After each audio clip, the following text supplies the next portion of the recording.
है और इस पोस्ट का नाम है परियोजना प्रबंधक, मतलब इसको प्रोजेक्ट मैनेजर के रूप में आप कह सकते हैं। और बहुत ज्यादा पोस्ट है, 9 पोस्ट है पूरे बिहार में।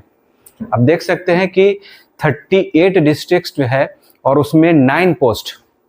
तो देखने में ये पोस्ट जो है रियल में बहुत कम पोस्ट है, लेकिन इसमें हर कोई फॉर्म भर पाएगा या नहीं भर पाएगा, या इसके लिए क्या अर्हता होनी चाहिए, इसके बारे में हम लोग डिस्कस कर लेते हैं कि जो नोटिफिकेशन है उसमें क्या क्या है।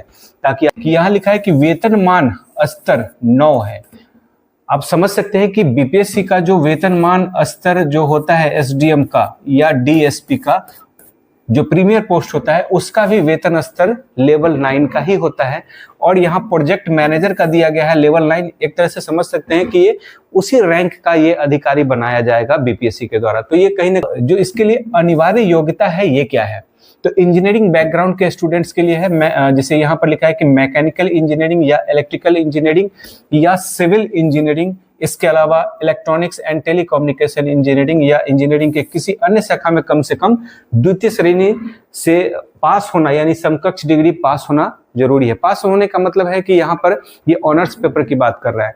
दूसरा इसमें जो योग्यता की बात कर रहा है कि किसी भी विश्वविद्यालय से अर्थशास्त्र या गणित या सांख्यिकी या भौतिकी रसायन विज्ञान में, यानी कम से कम साइंस जो यहाँ लिख रहा है, जो फिजिक्स केमिस्ट्री मैथमेटिक्स, उसके बाद सांख्यिकी और जो आपका है अर्थशास्त्र, इन सब में अगर कोई ग्रेजुएट है तो वो भी भर सकता है।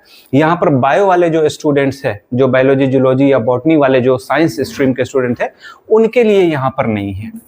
ठीक है, भले वो साइंस है लेकिन उनके लिए नहीं है। दूसरा है अखिल भारतीय तकनीकी शिक्षा परिषद AICTE द्वारा मान्यता प्राप्त किसी संस्थान से अगर कोई MBA है या PG डिप्लोमा है, वो लोग भी इस फॉर्म को फिलअप कर सकते हैं।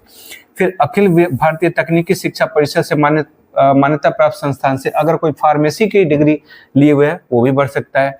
उसके बाद अगर कोई CA है, चार्टर्ड अकाउंटेंट जो है वो बना हुआ है, वो भी भर सकता है।